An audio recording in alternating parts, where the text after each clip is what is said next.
Hi friends, I am Roshan. Welcome to my channel. 30 days spoken English class in Tamil, day 7, part 2. இன்று நாங்கள் குட்டை பற்றி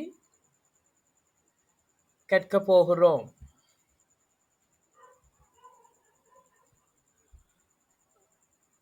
குட்டும் modal verb என்று சொல்லப்படுகின்றது.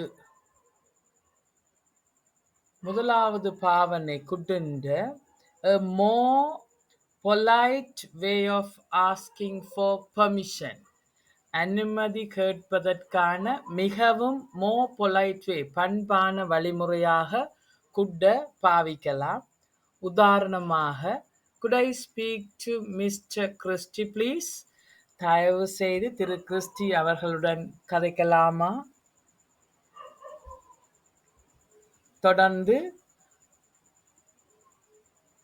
a more polite request மிகவும் பண்பான வேண்டுகோளுக்காகவும் கூட நாங்கள் பாவிக்கலாம். Could you turn that TV down a little please? Could you turn down அண்டா TV இந்த சவுண்டை குறைத்தல், turn up அண்டா TV இந்த சவுண்டை கூட்டுதல்.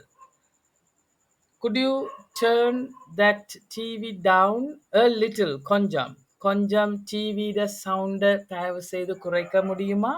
மிகவும் பண்பான வேண்டுகோள். தொடர்ந்து possibility சாத்தியத்தன்மையை வெளிப்படுத்துவதற்கும் நாங்கள் குட்டை உபயோகிக்கலாம். உதாரணமாக a lot of crime could be prevented. ஏராளமான குற்றங்கள் தடுக்கப்படலாம். சஜஷனுக்காகவும் நாங்கள் குட்டை பாவிக்கலாம். உதாரணமாக we could go out நாங்கள் வெளியே செல்லலாம் for a ட்ரிங்குக்காக after work tomorrow நாளை வேலை முடிந்ததும். if you want நீங்கள் போக விரும்பினால் நாளைக்கு வேலை முடிந்ததும் ஒரு ட்ரிங்குக்காக நாங்கள் வெளியே செல்லலாம். தொடர்ந்து கேனுடைய பாஸ்ட்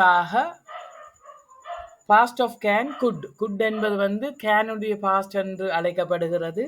உதாரணமாக இறந்த காலத்துல நாங்கள் குட்டை பாவிக்கும் பொழுது முடிந்தது, இயன்றது என்ற கருத்துல வருகின்றது. He could buy a car last year. அவனால் போன வருடம் ஒரு காரை வாங்க முடிந்தது. could not அத couldn't என்று சொல்லுவோம் நெகட்டிவ்ல. could not be நாங்கள் பகுதியா குடும்பி என்றும் சொல்றது. உதாரணமாக we could not attend the party last week. போன வாரம் பார்ட்டிக்கு எங்களால் சமூகம் அளிக்க முடியவில்லை. That's all for today. Thank you and see you soon.